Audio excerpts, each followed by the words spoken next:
Mr.T here. At the moment I'm with Andre Norman, a motivational speaker from US. International motivational speaker, correct? That's what they say. Yeah.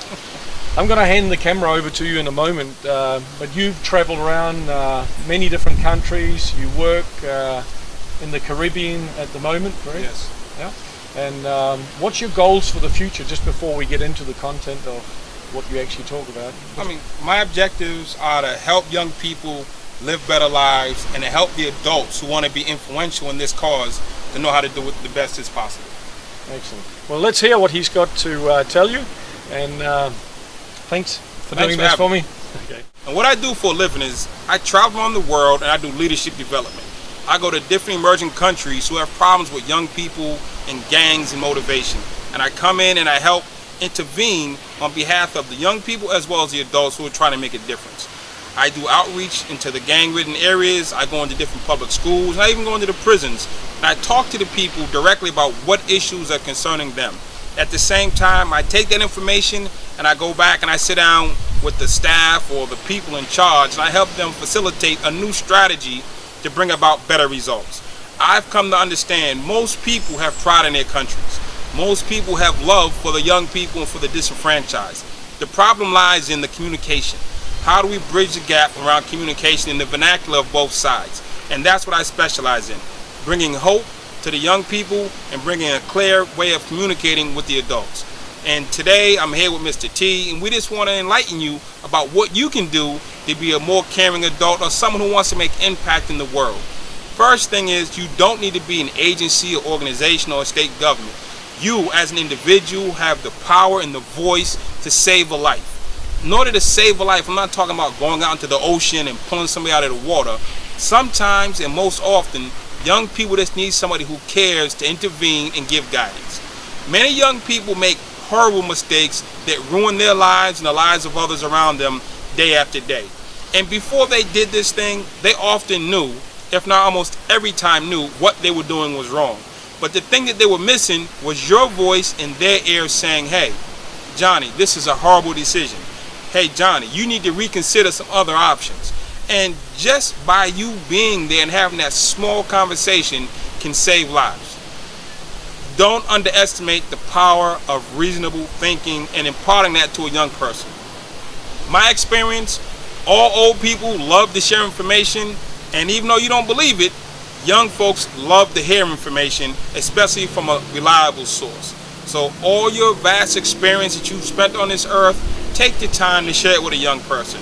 Take them to lunch. If you don't have time for lunch, meet them in a library. But please, make time, because our youth depend upon us as adults imparting wisdom upon them.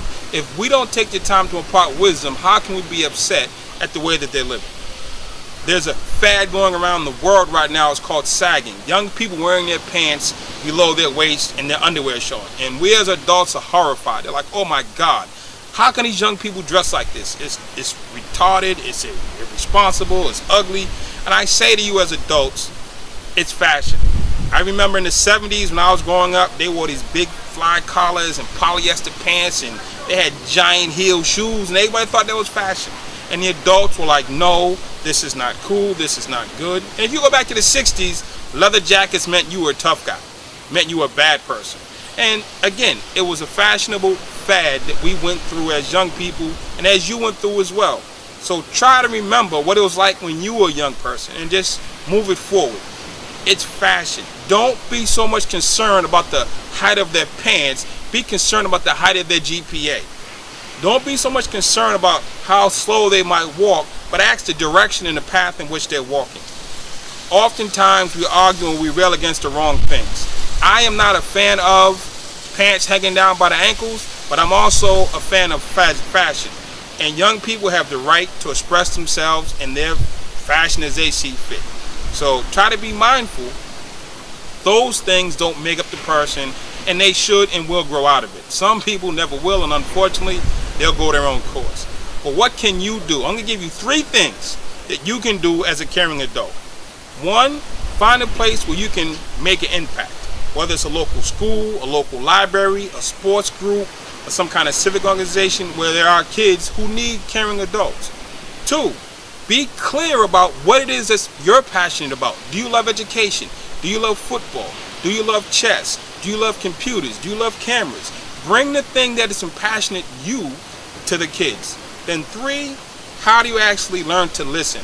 Reflective listening is the ideal thing that you need to learn. It's not about just what you say, it's about what you hear. So it's really important that when you come, reflective listening should be the number 1 thing on your list. How do I hear what this young person is saying to me? Verbally, spiritually, non-verbally, body language. They're communicating to you because they're in need. And it's important that you'll be able to listen to them, not just verbally, but through all the different signs and cues that they give you. And in doing so, it will help you guide and direct the way you guide this child. And if you happen to be a young person and you came across this channel, that's a wonderful thing. Send a shout out to Mr. T, tweet him, or whatever you do. But as a young person, try to find a caring adult. Andre, how do I find a caring adult? Last I checked, there's this thing called schools. Schools are filled of teachers. And teachers, by definition, take an occupation, they don't pay a lot, and their sole purpose in life is to educate kids. Or you say, Andre, I'm 24, I'm 25, I'm out of high school, I'm out here in the streets, I'm kind of lost. I can almost guarantee, if you go back to your old high school, your old teachers are still there, and they'll remember you. Maybe not for good reasons, but they will remember you. Teachers have a lifetime commitment. Most teachers work 35, 40 years in the public school system. So if you're 25, it's only 7 years removed since you left. Go back to your high school, find one of the teachers, probably your favorite teacher, and say, hey, I need help. And you know what they're going to say to you? You're probably going to be surprised. I am so happy that you came back. I'm sorry we couldn't help you the first time, but hey, a second chance is always a wonderful thing. You're not just giving yourself a second chance, you're giving that teacher who felt that they failed you a second chance. And the third thing I'll say to you is, hey, we all have parents. Some are the best, some aren't the best, some had troubled times, some had horrible times. You have to learn to forgive and let go of any animosity you have towards your parents, because that, amongst all other things, will hold you down. Substance abuse is bad, alcohol is bad, gangs are bad, but I'm going to tell you something that's far worse than all 3. Holding animosity towards your parents, because you come from them and you cannot separate yourself from them. You can separate from a gang, you can quit drugs, you can put down the drink. You cannot get rid of your blood. Your blood came from your parents, your soul and your inner person came from your parents. So at some level you need to reconcile that. I'm not saying, hey, forget everything that they've done or give them a pass, but you have to learn how to forgive. And in case you don't know, forgiveness is about you more than it is about the other person. Today we just wanted to share this information with you.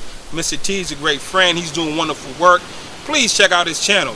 It's not just this subject. He has vast subjects that he's talking about that bring you information to help your day be better. So, hey, if you want to travel down to the Caribbean and hang out, give him a call. I'm sure he'll pick you up and have a beer with you. If not, just send him an email and leave some comments on his page. We love your feedback. Again, reflective listening is a key thing, and we want to listen to what you have to say.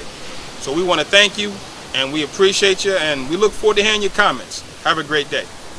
Andre, thank you so much. That was fantastic. My pleasure. Loved it. Now, how can people see more of your information, your content, or how do they even contact you? Please tell them. If you want to see more Andre Norman and you want to contact me, I try to keep it as simple as possible. AndreNorman.com. You can go to Google or YouTube, but it's type in my name, AndreNorman.com, and all of my stuff will come up. I live online, so I shouldn't be hard to find. My Facebook is kind of tricky. It's Andre Norman. So it's simple. Just go to any search engine, put in my name, and you connect to me. Send me an email, and I'd love to hear from you. Remember, the biggest room in the world's a room for improvement, so check out his information. Thank you, Andre. You're welcome. And you got a phone call.